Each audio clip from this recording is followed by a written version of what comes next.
Hey, what's up? This is LaGuardia Acting Studio, and today we're going to do a video that talks about the mistakes actors make.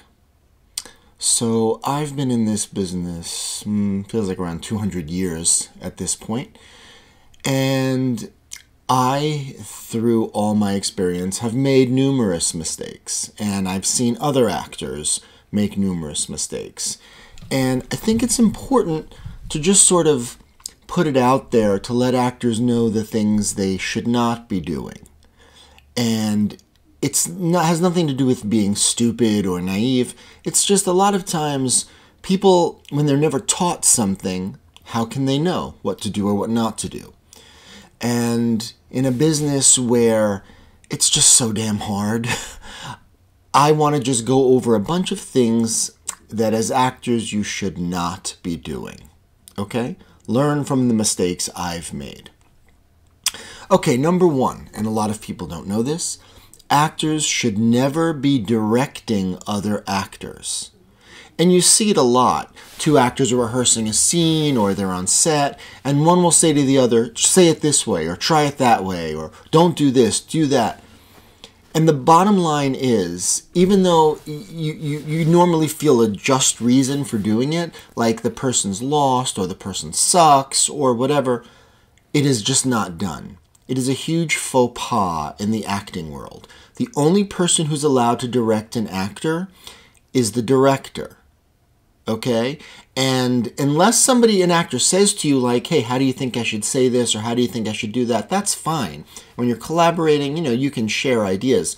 But very often I see actors directing other actors. Don't do it this way, do that. It's just wrong.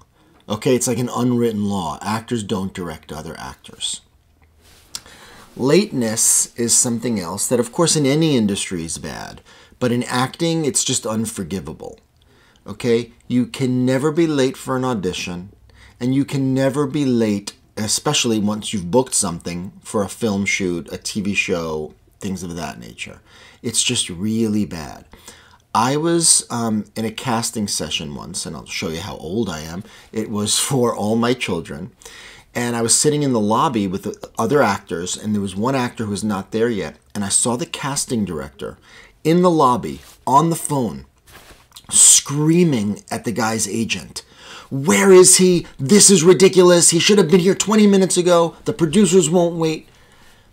That casting director was furious because that actor was late. So she was yelling at his agent. Now, that agent in turn is going to be yelling at him. And it's just really, forget the fact that he's never going to get the part now. He's now looked terrible for the casting director and to his agent. You cannot be late. It's very simple. Get there 30 minutes early. Get there an hour early. What's the worst that can happen? You sit in your car, you go in Starbucks, you read a book, but at least you're there. You're on time. So try to get to every audition 30 to 60 minutes beforehand, because assume there will be traffic. Assume you're going to have a train delay. Assume whatever, but assume that you could be late and make sure that you're not. Trust me on that one. Something that bothers agents, and bothers me, is when an actor takes a long time to get back to you. So let me explain how this works. An agent tries to get you an audition, okay? Casting director gets the agent that audition. There are only so many slots available. So that's why the agent or manager must call the actor and confirm if they can make it. Now, the sooner they get back, the actor gets back to that agent, and the agent gets back to the casting director, then they can fill their slots. But when an actor does not get back to the agent, it pisses the casting director off, therefore pissing the agent off.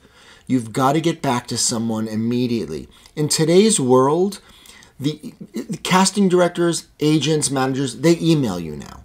They don't always call anymore. They just email you because the assumption is your email goes to your phone. All right? And you should be able to return a phone call or an email within 2 hours. That's really the max time given. So when an agent gets you an audition, you've got to get back to that agent immediately with a yes or no. Okay? That makes the agent happy. That makes the casting director happy. To wait and not get back to them pisses them off. Okay? If a casting director or an agent sends you material, you've got to respond immediately, confirming you received it.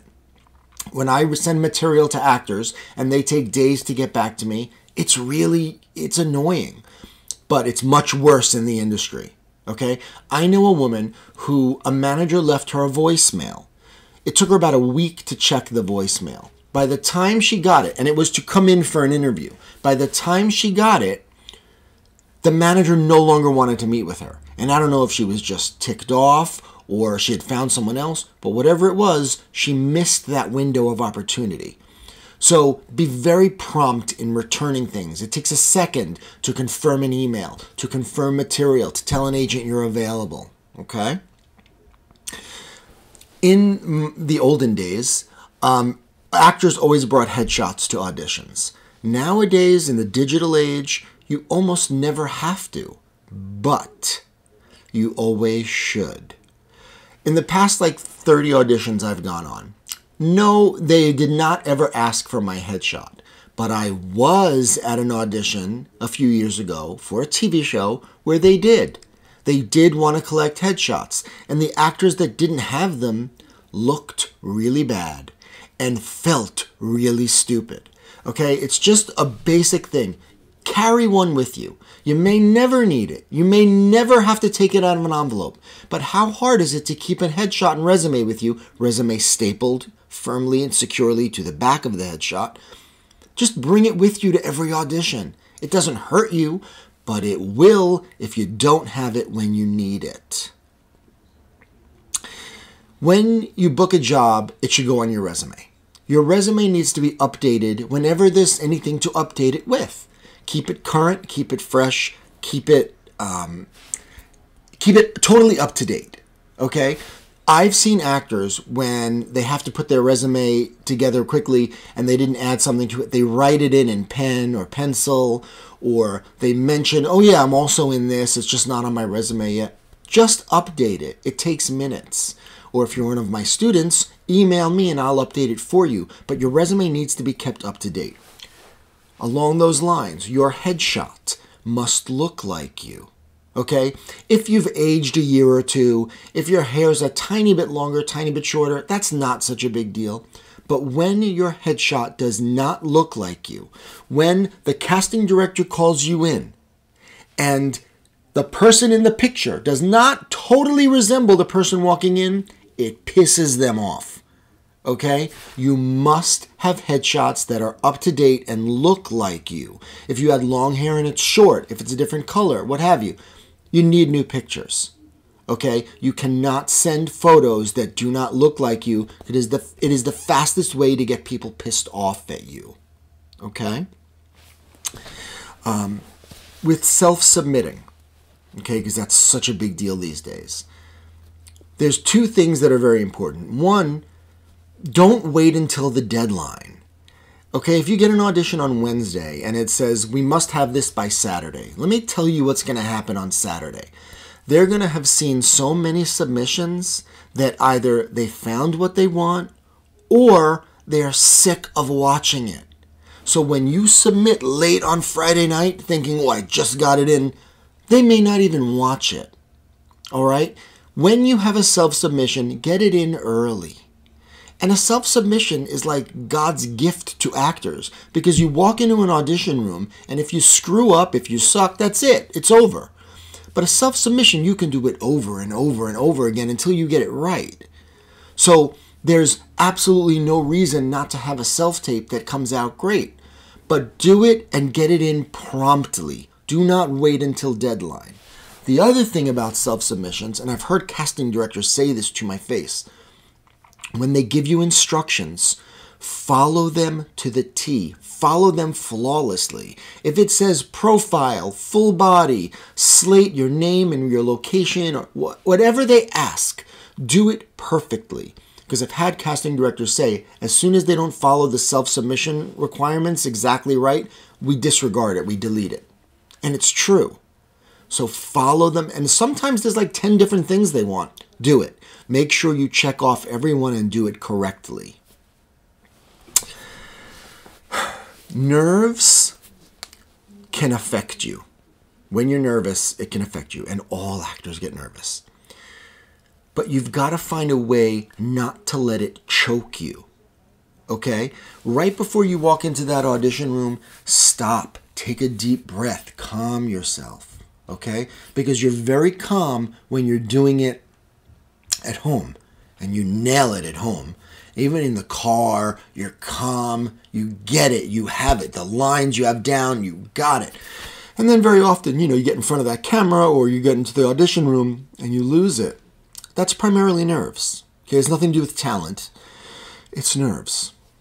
And I can't say don't be nervous because of course you're going to be nervous. But make sure to try to breathe some of those nerves out. All right? The other thing is confidence. If you're really unconfident going into an audition and you think, I'm never going to get this, you're right. You've got to be confident. Not overconfident and cocky, but if you had to choose between underconfident and overconfident, be overconfident. Walk in that room. Walk in that room, not like, yeah, I'm here. No, but of course I'm the one you want. I know exactly how to do this role.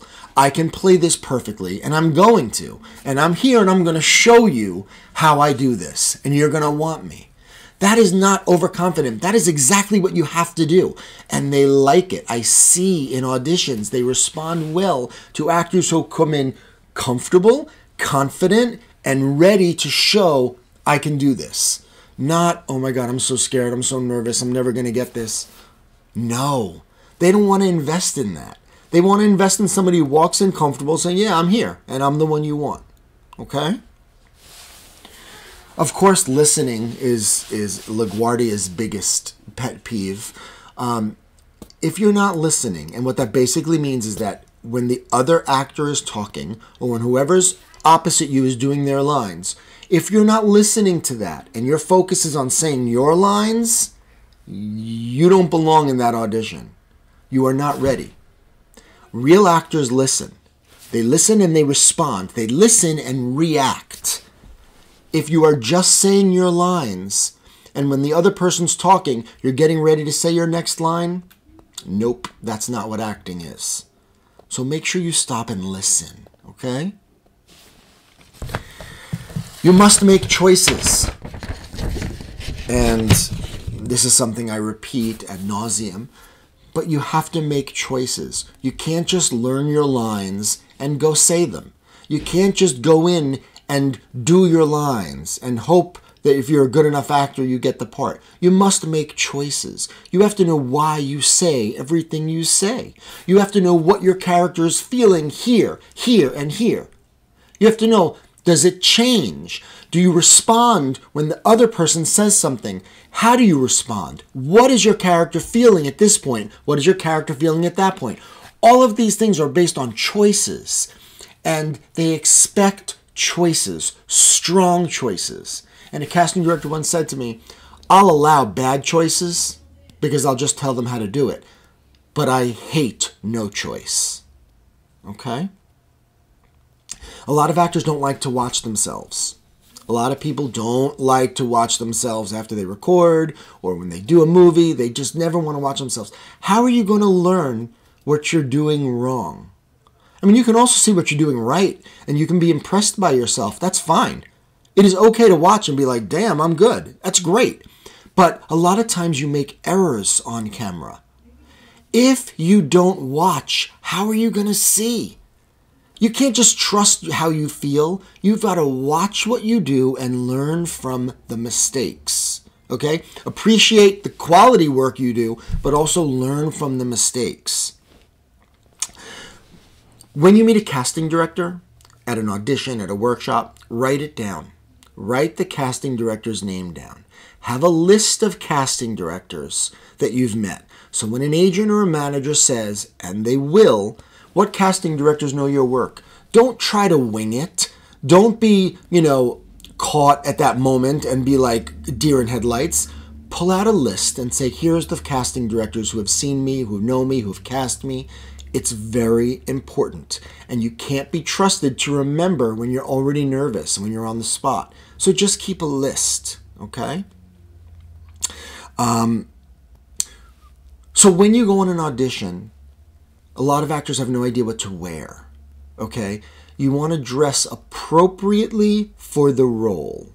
If it's a cop, if it's a fireman, you don't wear a police uniform. You don't wear a badge to an audition or a fire hat. But those are blue-collar jobs, so you dress kind of blue-collar, all right? If it's a businessman, a CEO, then you can wear a suit and tie. That's appropriate, all right? If you're playing like somebody who's a degenerate or a criminal, then you kind of dress down, all right? If you're playing a doctor, you don't wear a white coat. You don't wear a stethoscope, okay? You just dress appropriate. Doctor's a little more upscale, so you can wear like a button-down shirt. You don't have to wear a jacket. You don't have to wear a tie. But you dress appropriate for the type of role, okay? And props are never necessary in an audition. Sorry. A phone is okay. A pen is okay. But anything else, ignore them, okay? They'll give you the real prop when you book the job. Don't bring props to auditions.